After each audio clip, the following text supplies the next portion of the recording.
السلام عليكم ورحمة الله وبركاته. أهلا بحضراتكم. راح بينا على فين يا مصر؟ وهتعملي فينا إيه تاني يا مصر؟ ارحمينا يا مصر. كل ما ننزل ارتفاع سعر الذهب ألاقي كام تعليق كده. في ناس ما كانش فاهمة، ولما اتكلمنا أنا أو غيري فهموا إن ده يا جماعة سعر عالمي ملهوش علاقة بمضاربات.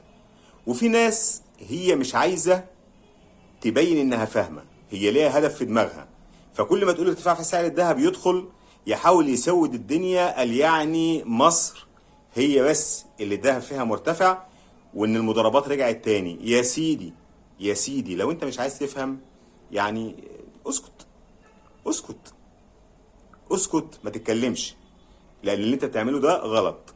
تاني وتالت وعاشر، مصر ملهاش علاقة برفع سعر الذهب. اللي حصل السنة اللي فاتت زي ما قلنا قبل كده حاجة، المضاربات على الذهب وعلى الدولار دي كان فترة وانتهت.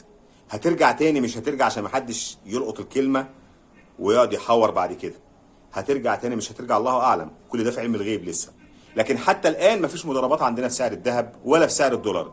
الدولار ثابت في البنوك. هتدخل تقول لي ما هو مضار، ما هو البنك المركزي هو اللي مثبت السعر، قصة تانية نتكلم فيها بعدين. لكن حتى الان ما عندناش سوق سودا للدولار خالص، ما عندناش مضاربة على الذهب خالص.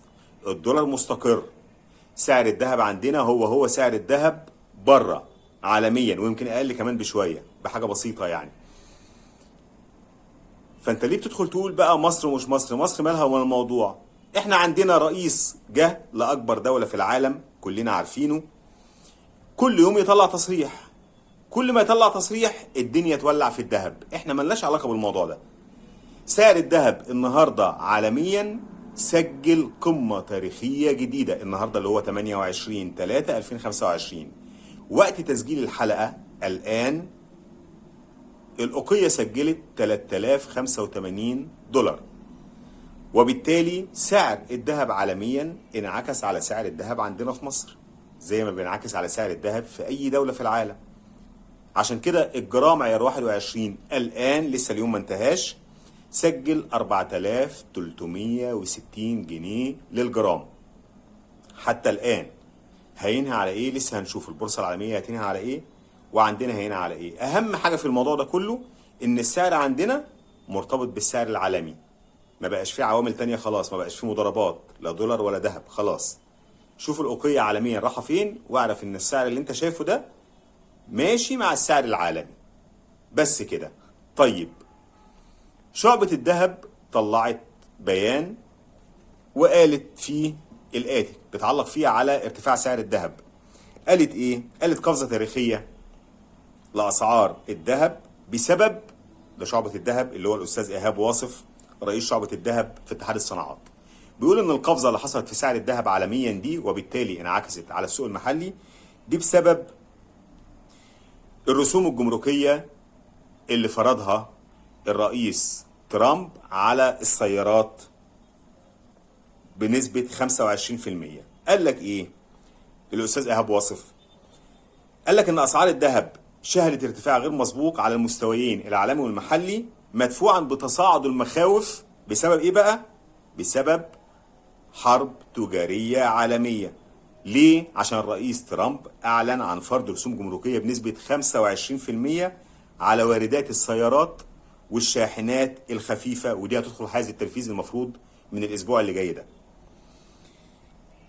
وقال كمان الاستاذ ايهاب واصف ان سعر الذهب عالميا ارتفع من بداية عام 2025 اللي احنا فيه بنسبة 17% نتيجة الحرب التجارية اللي شغالة. نتيجة الحرب التجارية اللي شغالة زي ما احنا شايفين الرئيس ترامب مش بيفرض رسوم جمركية بس على الصين، ده كل يوم في كلام جديد. حرب تجارية الصين، الاتحاد الأوروبي، كل ده هيأثر على ايه؟ على التضخم. هتلاقي الأسعار طالما في رسوم جمركية بتتفرض يبقى في أسعار هتزيد، وطالما في أسعار هتزيد يبقى التضخم هيزيد، وطالما التضخم هيزيد يبقى معدل النمو العالمي هيقل. هي دايرة حلقة كل ده يخلي الناس تعمل ايه؟ المستثمر يعمل ايه؟ يجري. يقول لك في حاله الضبابيه اللي احنا فيها دي اجري على الملاذ الامن اللي هو ايه حضرتك؟ اللي هو الذهب. فيجري على الذهب، فيحصل زياده في الاقبال على الذهب، فسعر الذهب يزيد. طبيعي جدا. احنا ملناش علاقه، مصر ملهاش علاقه. فيبقى الجرام بقى ب 20,000 ب 10,000 ب 1000، طالما ماشي مع السعر العالمي حضرتك ما تقلقش نهائي. الاستاذ ايهاب واصف قال ايه تاني؟ قال بالنسبه للسعر المحلي في مصر سجل سعر تاريخي جديد، وسجل الجرام عيار 21 4335 جنيه. طبعا ده كان الصبح، دلوقتي وقت تسجيل الحلقه ب 4360 جنيه، وبكده حقق زياده فوريه 615 جنيه، يعني 16.5% من بدايه عام 2025، وهي اعلى معدل زياده مدفوعه بالتطورات العالميه. بالتطورات الايه العالميه، مش الحرب التجاريه بس بقى، ما انت عندك احداث ثانيه كلنا شايفينها. ده كلام الاستاذ ايهاب واصف. قال ايه في الاخر بقى؟ قال ان المشهد الحالي بيتطلب مراقبه دقيقه لتطورات السياسات التجاريه الدوليه، خاصه مع استمرار التطورات او التوترات بين الولايات المتحده الامريكيه وشركائها التجاريين، والتي قد تؤدي الى مزيد من الارتفاعات في اسعار الذهب خلال الفتره المقبله. وشدد على ان هذا الارتفاع القياسي يضع الذهب في صداره الاصول الاستثماريه الافضل اداء منذ بدايه العام الجاري. يعني هو هنا بيقول لك ان طول ما الحرب التجاريه شغاله سعر الذهب هيفضل يطلع. طيب انت تضمن، انا كسمير اضمن ان الحرب التجاريه دي تفضل شغاله؟ ما اعرفش. كله حسب تصريحات الرئيس ترامب الصبح هيقول كلام جديد مش عارفين. ادينا احنا شايفين كل يوم في حال، كل يوم تصريح مختلف.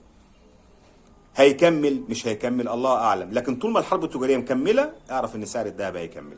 هدى الموضوع اكيد سعر الذهب هيهدي، ده طبيعي جدا جدا. واهم حاجه تاني ان احنا سعرنا مش مضاربه.